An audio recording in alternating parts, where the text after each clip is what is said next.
Well, hello again, everybody. This is John Norris at Trading Perspectives. As always, we have our good friend Sam Clement. Sam, say hello. Hey, John, how are you doing? Sam, I'm doing beautifully here today. It's a bright, sunny day in central Alabama. However, I know that there are dark clouds on the horizon over in the Middle East as Israeli operatives, airstrikes, whatever you want to call them, have taken out both a senior-level Hezbollah officer as well as another senior-level Hamas operative. And that just kind of begs the question, or remains to be seen, exactly what is Iran going to do in retaliation? Yeah, Iran, the proxies, the client states, all the terminology for all the countries. And then just other people that just want to get in on the action. Lots of people, lots of groups that want to get in on the action. And you're right, tensions are boiling. They're always simmering. There you go. And they are full on boiling now. Yes. And the timing of it, Iran just had a new president, and the timing of that, and these groups were in Tehran, and to see that, it seems intentional, the timing of it, and so it very much is boiling, I think, to put it lightly. So with temperatures boiling over there, as they, I guess, literally and figuratively, very warm this time of year, as they have been literally for thousands of years. Is there any hope for peace in your estimation here with the way things are now, with the Netanyahu government in Jerusalem, with the governments in Tehran, and just really with everything that's going on there? Is there ever going to be a return to at least the negotiating table about a two-state option, or can the Israelis and Hezbollah and Hamas ever hope to at least get back to status anti-Alabama, if you will? I don't feel good about that, and I think I feel less good about it now than I did probably, even last night. Waking up and seeing a lot of this news that has come out, things aren't moving in a positive direction. We haven't had much in the way of, agreements to further these, possible negotiations. Yeah. They're far apart. Hamas and Israel are far apart, and just the Middle East as a whole is getting further apart, it seems, and more fractured. So what happens here? Here I am, Gen X, you're Gen Z, I suppose. What happens here in the court of public opinion in the United States when it seems as though every time I turn on my computer, I would say pick up the newspaper, but no one does such things any longer. So every time I turn on a news media site, there seemed to be yet again another anti-Israel protest, pro-Hamas, whatever you want to call it. Does Israel have the support enough of Washington and the United States as a whole to continue to fight protracted now two front wars, one in northern Israel against Hezbollah in South Lebanon, then another one in South Israel and Gaza? And what happens if all of a sudden Iran starts getting a little bit more bellicose? How long will the Israelis be able to hold out if, Washington doesn't come to its aid? I think Israel can hold out for a while. Where I think the question is from the U.S. perspective of things. One, we're sending a lot of money to Ukraine right now. Yes. We're sending a lot of money a lot of places. We've fought in the Middle East for well over 2 decades. Yes. Had boots on the ground. I think the U.S. population, and a lot of it for good reason, is tired of fighting other battles in the Middle East, and the war on terror, what have you. There's parts of it that are probably justified, but I think there's just this. It's gone on for so long. If it starts boiling over again, and we're not directly impacted by it, I think there's going to be a lot more pushback on. I'm not even saying boots on the ground, but just getting involved again, more so than we already are. Well, we already are. Maybe not as much as we were when we were physically occupying huge swaths of land over there. And that remains to be seen. That's a great question. I do think the United States as a whole is tired of occupying these countries well over on the other side of the world, for which there does not seem to be a true objective. Mm-hmm. Or some sort of end game for the United States, which has a positive outcome. other than sort of being esoteric. It's a peace in the Middle East, democracy for Iraq. That's great. It feels good. It doesn't feel good when people come back in body bags. So I think you're absolutely right that Americans probably are a little bit tired of this. However, here we have the state of Israel, which, hey, listen, I can understand why people might not love what Israel's doing right now, but as far from the outside looking in, and by most every account, it is the truest democracy in that section of the world and the most westward thinking country in that section of the world. What were to happen to the overall balance of power in the Middle East? What would happen to the Middle East if all of a sudden, largely the United States abandons Israel, leaves it to its own devices, and it gets overrun by its enemies once and for all? Will there truly be peace in the Middle East? And this is a question I'm asking for you as someone much younger than I am. What do you think? And then also, maybe not just you, what do you think your generation thinks? Well, speaking for myself, I don't envision a scenario where full peace ever happens in the Middle East. I mean, you have people so opposed to each other on their most fundamental beliefs. I think the only way it happened is if you could vacuum the religion out of the region. Do you think that's going to happen? No, and not for the foreseeable future. And so you have groups so opposed to each other. It's just, to me, it's hard to envision. And I think as a whole, people are, I say my generation are largely in agreement. I think the one thing that has changed for a lot of people, not so me, or the people not so me? Do you mind if I borrow that? Is the pushback on Israel in the Middle East. Yeah. I think there's been more and more pushback on Israel as a whole. And it seems like that has bubbled up more so than normal in the last couple of years. What do you think the cause of that is? That's a tough question. Yeah. I think there's a part. I mean, it's a tough question because for, an Xer like myself, and maybe even people older than I am, we are certainly old enough to remember when, hey, we were going to defend Israel no matter what. Mm-hmm. They were our buddies. They were the good guys in the Middle East. And while I'm not old enough to remember the 7-Day War or really the Yom Kippur War or any of the ones that really kind of defined Israel in the 20th century, and don't really remember them, mm-hmm.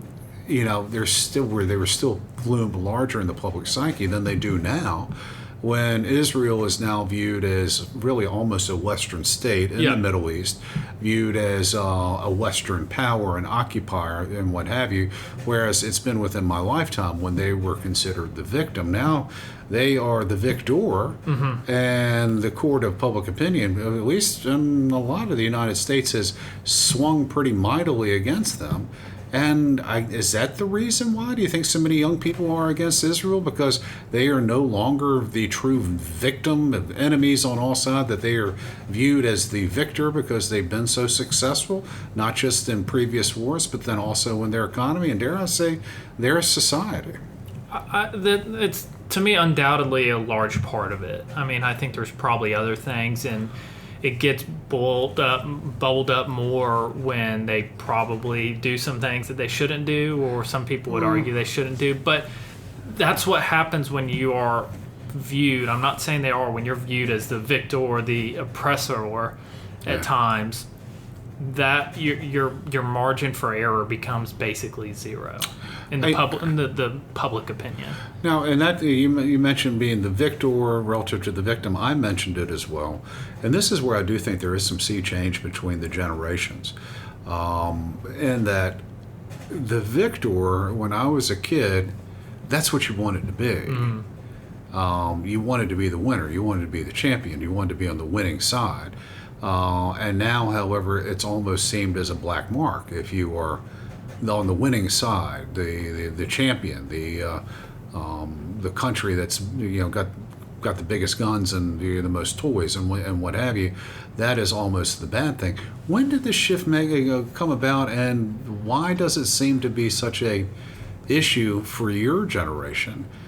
Victors versus the victor, or the conquerors versus the vanquished, when it hadn't been that long ago when the people who were the conquerors were viewed as the heroes as opposed to the heels, if you will. Yeah, and the old saying about the victor is who writes history. Yeah, and that seems to be changing. I think it seems to be changing. I don't have a good answer for it, but it seems like that has been in line with other kind of shifts societally. There's no better way to put it. The powers are viewed negatively and the weaker countries are viewed more positively, it seems like.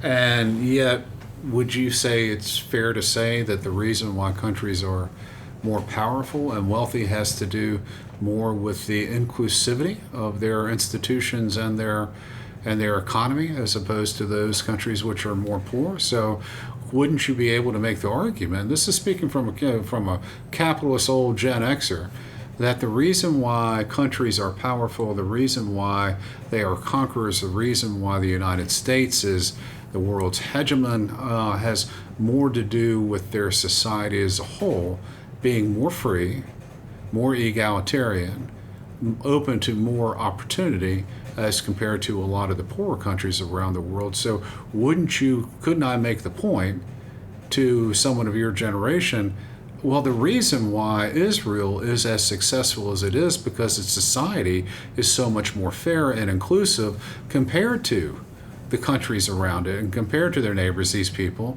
So why are you backing the people who have more exclusive societies where people aren't treated equally, where women are treated as poorly, where not everyone gets a chance to vote, where they don't educate their citizens, and the list goes on and on?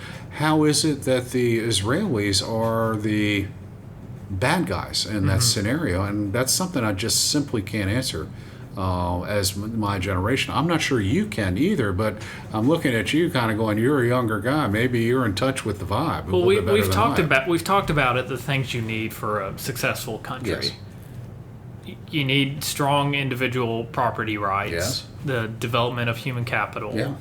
Those aren't, and that the rule of law is applied equally. Yes. And we could probably dive deeper into that, but I think those three kind of cover a large majority of it. If you Yes. have those three, you're probably doing pretty good. Yes. To me, it's not like Israel got a big head start. No. They've been a country for less than a century. Yes. So, it's another example, and I think it's been proven time and time again. We've talked about China and the issues going on with China, yes, how some of these things are not applied. That's right. We've talked about it with different countries and different issues. It again backs up. They are one of the most technologically advanced countries on earth. Yes. And it's a reason that a country the size they are, surrounded by such massive countries, and without a ton of natural resources of its own, has been able to defend itself against largely countries all around it that want it eradicated. I would agree with you wholeheartedly. So when I see Israel, Mossad, or the IDF, or what have you, whatever group of their defense forces, take out these bad guys, these people that truly... Pretty targeted, too. Well, I mean, pretty targeted. The leaders of these groups, which the U.S. State Department has named terrorist groups, when I see the Israelis do that in a country that has been labeled a terrorist regime, I, as an American, are going, hey, that's one for the good guys. And yet we see in Columbus Square and whatnot outside of Union Station here just today, we have protesters in the United States, mostly apparently middle-class and upper-middle-class white kids, out there protesting against Israel and spray painting and defacing American monuments. And I just kind of wonder, what's going on here? I mean, I don't get it. And yet it continues to happen, and it kind of makes me wonder, is there something that I am missing when the people who have been the good guys in a lot of ways are taking out the bad guys, and yet people are upset about that? Help me understand that. It's unique. Again, going back, if protests around Israel were just around maybe where they cross lines. I'm not going to get into all that. I don't think now's the time for that. I think that would be one thing if we were like, we want them to do this in the right way. Is there any right way in these instances? First off, war is a bloody, awful, cruel, evil idea in the first place. Of course. There's no great way to go about it. It's man's favorite pastime. Yeah. I'm sure there was lines crossed and what have you, but that's not the root of it. And it was not the root of it. There was pushback against wanting Israel to respond the day after the 6th. Yeah. Which that's where it's kind of like if your first reaction is, oh, well, no, you can't go do anything. In fact, that seems like you already have opinions set out. For a second there, I thought you were going to go back to Abraham, Sarah, and Hagar, and I was going, please don't do that. But I'm glad that you didn't do that. And there might be some people that would take issue with the fact that I've called Israel the good guys a number of different times and point out that here they are occupying swaths of land and moving settlers into this, that, and the other thing. And I get it. It's not a lot of fun. If you're in that territory of disputed land and you have Israelis coming in, and they certainly don't seem like the good guys to you. And I get that, and I understand why. Certain elements over there are very anti-Israel. I get that. However, from the Western world's viewpoint, and that's where I have my opinion, based on my opinion, on a beautiful day in Central Alabama, far away from the fighting. What I see is a democracy, the best democracy in the Middle East. The fairest, maybe not completely fair, but the fairest society in the Middle East, being attacked by a long shot, being attacked by people who are less, significantly less so on both of those. And and I hope it works out well for the Israelis. I think the United States need to come in and help them out, as opposed to give them a whole bunch of lip. And that's what I certainly don't understand.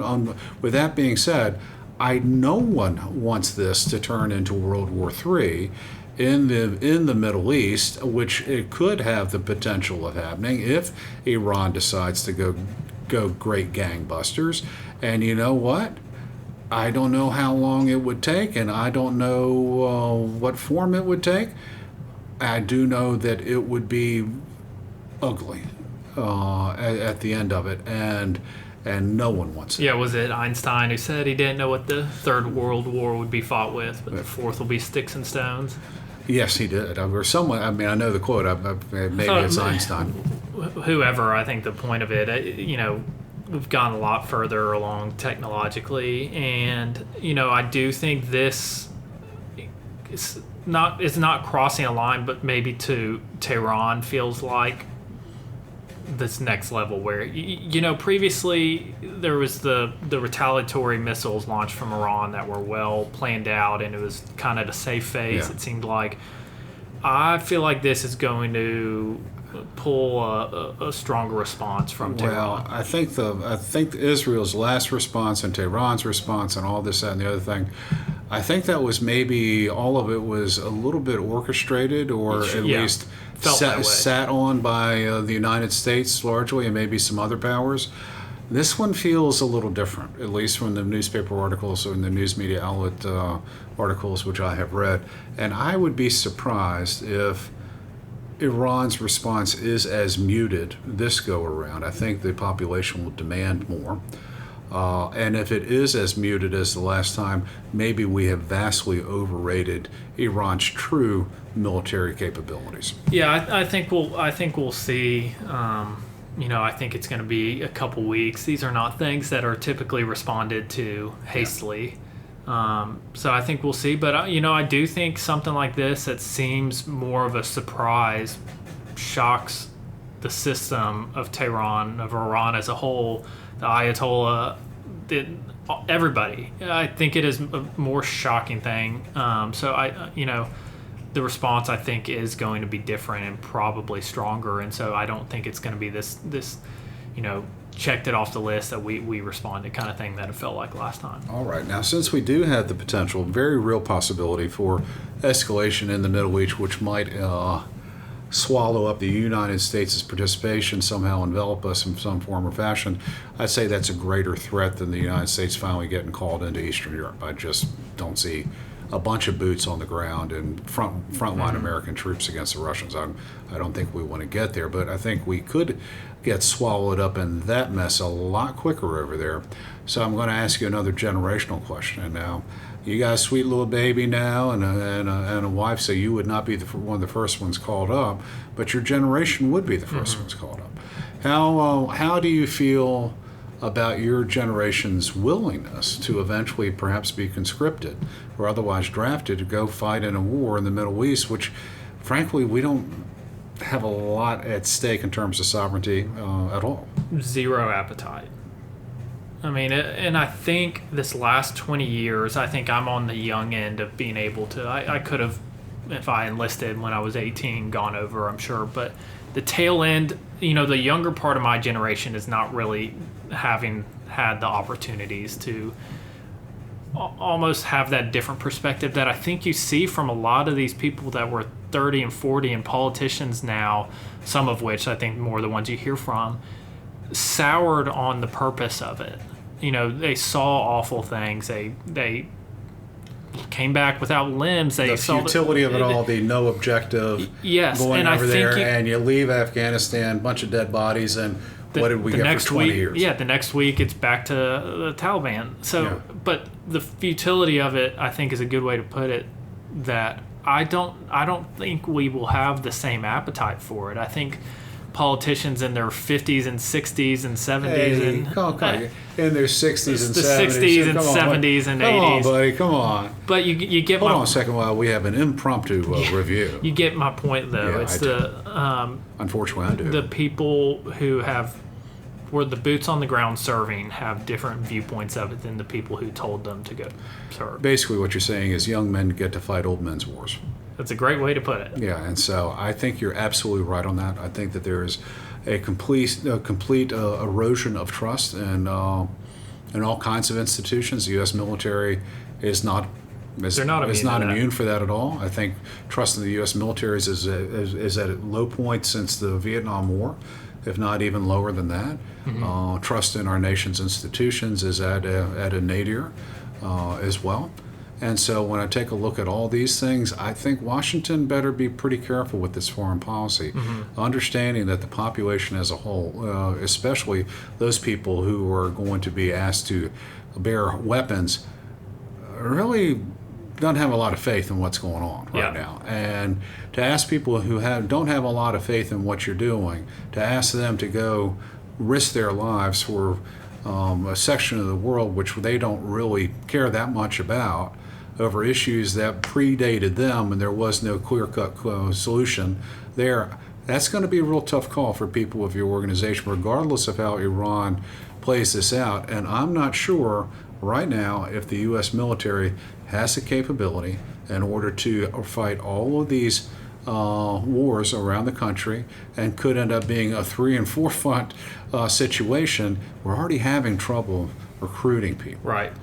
How do we recruit people if all of a sudden we're involved in a bunch of firefights? It's hard, and so I think it's something that's going to continue for decades, frankly. One last question regarding all this in the Middle East. Do you think it would be in whoever's the next administration? Do you think it would be in their best interest to sit there and say, "This is how it is," and be forthright? This is our position. It is black and white. Whether they say, pro-Israel, anti-Israel, this is our stance. Would your generation buy into that a lot more, or at least respect that a lot more, than sort of the talking out of both sides of the mouth, bubblegum in the mouth, marbles in the mouth that we have had for generations regarding a whole bunch of our foreign policy, if you just felt as though someone were telling you the truth? It could not hurt, but I think a lot of the damage is done. And I think it will take a while to repair that, and it would take a while of that truth, black and white, to repair that. And until such time, I guess we have to sit around and wait and worry about how countries like Iran are going to respond to the killing of a couple of high-ranking terrorists or leaders of terrorist organizations in their country, and there doesn't seem to be an end to the conflict. There doesn't. All right, guys, kind of a pressing topic here today, but one that's certainly hitting the headlines here today. But, despite that, we always love to hear from you all. So if you have any comments or questions, please, by all means, let us know. You can always reach us along by sending us an email at tradingperspectives@oakworth.com, or you can leave us a review on the podcast outlet of your choice. Of course, if you're interested in reading more or hearing more of what we have to say or how we think, you can go to oakworth.com, OAKWORTH.com. Take a look underneath the Thought Leadership tab and find links to all kinds of exciting information, including previous Trading Perspectives podcasts, links to our newsletter/blog Common Sense, as well as links to our quarterly economics piece and now market analysis piece called Macro and Market, and all of that is brand new and waiting to be read out there on our website right now. All right, with that being said, Sam, I'm going to give you one last chance to say something meaty on this topic and another chance to defend your generation. That's all I've got. All right, that's all I've got today, too. Y'all take care.